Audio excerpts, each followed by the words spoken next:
Hey guys, it's Generalkidd here. How's everyone doing today?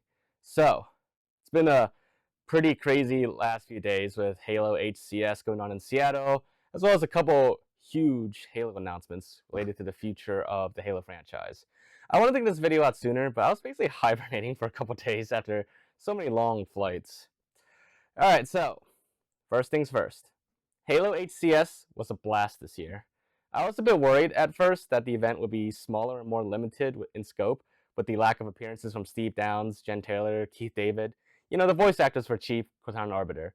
But everything turned out to be really fun still. Full disclosure though, I don't really follow the competitive scene much at all. I may have watched a match or two, but truly the main reason I go to HCS events every year is for the community. I got to meet so many awesome and creative members of the community, as well as several 343, Halo Studios employees again too. Actually, quick mini rant here. Sometimes on Twitter, I see people blaming the Halo community in particular for issues that the Halo franchise has had in recent years. I think that's absolutely wrong. The Halo community is absolutely one of the best communities out there.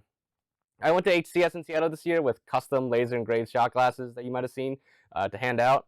A lot of people offered to trade stuff that they were handing out too. And I've got so many creative pieces of artwork, so much cool swag. The talent this community has across all corners, well, words just can't really describe how talented this community really is, and really how wholesome it is that we can all gather at events as friends and share our creativity with each other. All right, end rant. Anyways, moving on from the HCS event, let's actually talk about the huge announcements made at HCS. No, we're not going to talk about the elephant in the room just yet. I'm going to first talk about something that's more tangibly coming out soon, and that is the Halo 2 E3 demo for MCC PC. You may remember that it was announced years ago that the original E3 demo for Halo 2 was being ported and recreated for MCC on PC by the Dig Site team. And they've already put out a lot of cool cut content like campaign missions, multiplayer maps, weapons, and more. But now they're almost ready to release the Halo 2 E3 demo. In just under a little month now, on November 9th, you will be able to play the demo on MCC PC. This demo is probably the most anticipated project to come out of the Dig Site team, so the wait is almost over. A lot of people have been working on it, helping develop and test it, and I know everyone is just going to love it. Unfortunately, it won't be available for Xbox. It will only be available for MCC PC as a mod via the Steam Workshop. Of course, we should definitely continue advocating for MCC to receive further support and updates, though, so that things like Xbox mod support, among other big items, can become a reality someday. Or, at the very least, we should still call on Xbox to bring MCC PC to NVIDIA's GeForce Now service, so that Xbox gamers will at least have one path to playing MCC mods on Xbox. Okay, it's time to discuss the elephant in the room now. Let's start with the big one, which is future Halo games transitioning to Unreal Engine, particularly Unreal Engine 5 for the time being. Though I'm sure if things go well, they'll continue with future iterations of Unreal Engine, like Unreal Engine 6 and so on. It was honestly one of the worst kept secrets with all the job listings that kept putting up for Unreal Engine positions. During the announcement, they showcased a tech demo of a Halo concept running in Engine. Needless to say, the visuals look amazing. But why did they want to make this change? Well, it's no secret that the Halo engine, aka the Blam engine, is extremely dated now. I know some of the early defenders of the Halo Infinite's lengthy development cycle, they always made the claim that the Slipspace engine in Halo Infinite was a brand new engine, which is why Halo Infinite took 6 years to develop, and that 343 at the time, at launch, they were still learning what their brand new engine was capable of, which is why they needed a 10-year plan to master that new engine and put out content.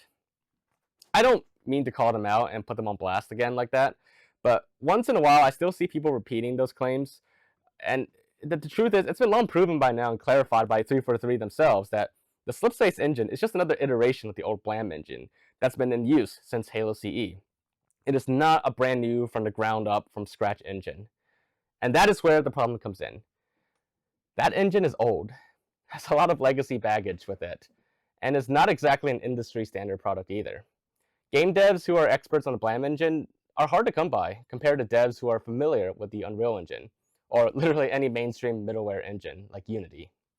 So the problem here is that Microsoft, and by extension all of Xbox, including 343, they hire devs on a kind of a time-limited contract. Once their contract is up, they're out. This created the problem where new devs are constantly hired who they don't really know much about the Blam engine, if anything at all. So there's a certain period of time when they're hired that they need to be spent training them and getting them familiarized with the engine.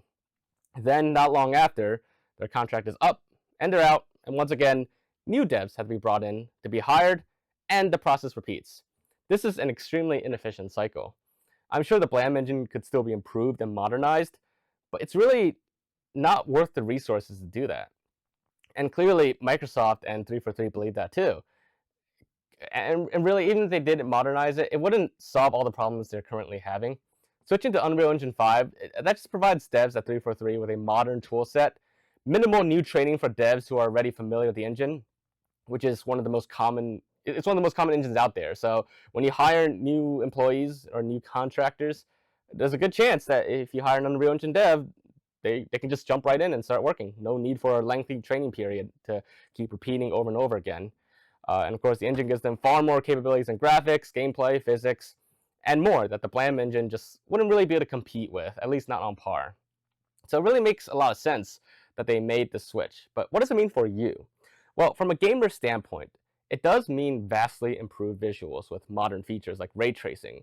And I don't just mean, like shadows like an Infinite. Just look at any modern UE5 game, and you'll see what the engine is capable of visually. I do want to temper expectations a bit first. What you see in this tech demo is likely not going to be what the next Halo game looks like, visually speaking. The demo was running in-engine, but it was effectively like a pre-rendered cinematic. It's similar in concept to like the blur cinematics in Halo 2 Anniversary. They render it frame by frame, and they can make everything look as nice and fancy as possible. But it's unlikely the game will actually look like that when running in real time on like an Xbox hardware.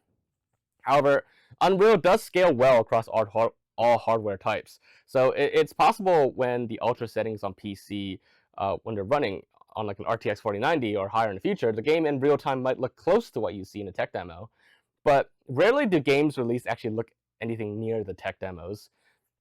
The tech demos are just to showcase like what the engine is capable of, not how it actually runs on a console like smoothly with good performance. And that's not a Halo thing either. That's just how it's always been in the games industry, with showing off engine tech demos and then finally releasing an actual game running on said engine. I'm mentioning all this because I just know that when the next Halo game comes out on Unreal, people are going to compare its visuals in a tech demo to the final game, and then they'll question why it's not exactly the same.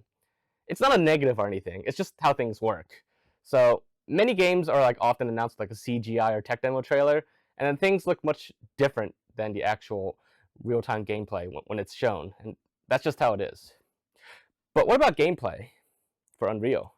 Some people are concerned that this switch to Unreal would change the feel of gameplay, of Halo gameplay, and that 343 might not be able to recreate that Halo feel in Unreal Engine. Well, I don't think you need to be worried about that at all. In fact, I think we're way past that now anyways, considering how much Halo has changed since Halo CE over the years. I know Halo Infinite was supposed to be like a mix of modern and classic gameplay, but it's not going to confuse anyone to thinking they're playing Halo CE instead of Infinite. But as for Unreal, I think 343 will be able to make a game that feels like Halo. The engine itself doesn't, just nothing about it that prevents that from being possible. In fact, there's already like fan-made Halo games out there running on Unreal Engine that already do a very good job at recreating that Halo gameplay feel. Take this game for example. This is called Coral. It is actually made by a friend of mine called Jabobs, who you may have seen in some of my older videos. Coral is still in development, but you can already see that it definitely checks off several boxes of that Halo gameplay feel.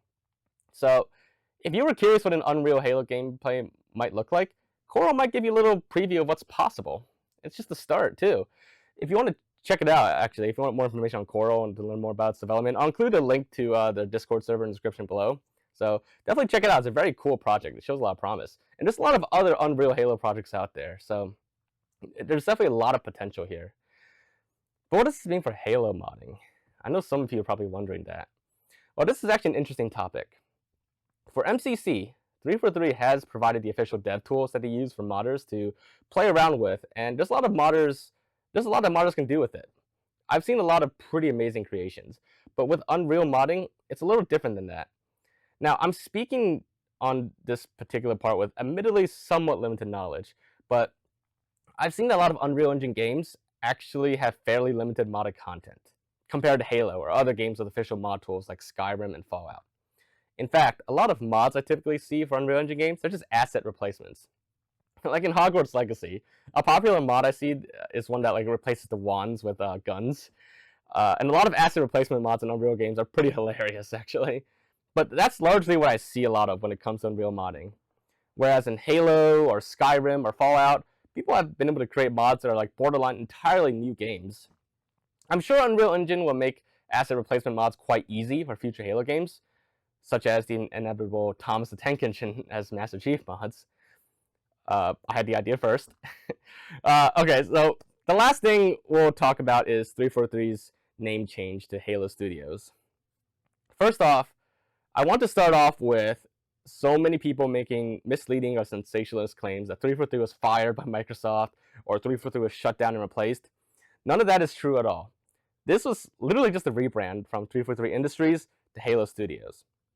The main reason they gave for the name change is that with the switch to Unreal, Halo is headed into a whole new generation. It's third generation, in fact. And it truly is a whole new generation. But I would bet that a secondary reason for the name change is because 343 Industries, that name does come with some negative stigma in and outside of the Halo community. It is still the same studio, though. They're not getting fired. They're not getting replaced by another studio. In fact, while at HCS, I had the opportunity to visit the 343 studio again, and not much has changed there either in the Halo Museum since like last year I visited it. Had I known that the studio was going to be rebranded, I would have taken more pictures, especially like with a 343 sign in the studio lobby, because that's probably the last time we'd be able to do that. And even though it was like less than a week ago and not much is going to physically change, it's already a bittersweet and nostalgic feeling that I got to see the studio one last time as 343 Industries.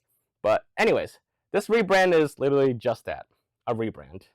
I will say, though, that over the past couple of years since Bonnie Ross stepped down, the studio has clearly been changing course. So the 343, or rather the Halo Studios today, may be the same as they were a week ago, but they're certainly not the same as they were a couple years ago. So going forward, what does this mean for everyone? Well, honestly, that is yet to be seen. Like I said, aside from the rebranded logo, nothing is actually changing overnight. But in time, we'll see how the new direction of Halo Studios goes. But I'm fairly optimistic about it. I'm very interested in seeing where all that can lead to. Alright, so that about wraps up for this video. Like I said, I'm personally very optimistic about the future of Halo right now. The name change alone doesn't really change much, but I think the switch to Unreal Engine is both exciting and intriguing. Unreal Engine games are just simply incredible these days with both gameplay and graphics and just overall what they're capable of. But I think if made right, a Halo game in Unreal can be an awesome game on par, maybe even better than the current top Unreal games out there. For modding though, I'm definitely curious how that's going to work for Halo going forward. Maybe they'll do something similar to the Unreal Engine Fortnite editor. But we'll see, because existing community mod tools aren't going to work anymore. As for 343's name change to Halo Studios, I'm personally kind of indifferent to that. I was never bothered by the 343 name to begin with. I think it's fine that they want to rebrand, but it wouldn't have bothered me if they didn't. I'm fine with the new name, of course, but yeah, I mean, it's fine either way for me, but could be an exciting new direction of going. Anyways, that's it for this video. I'm curious what you all think about these announcements. Are you optimistic about the future of Halo as well, or do you think things will probably stay the same or even get worse? Let me know your thoughts in the comments below. And aside from that, hope you all enjoyed this video. Thanks for hearing out my rants and rambles. Make sure to leave a like if you enjoyed this video, subscribe if you haven't already, and I will see you all in the next video. Bye, guys.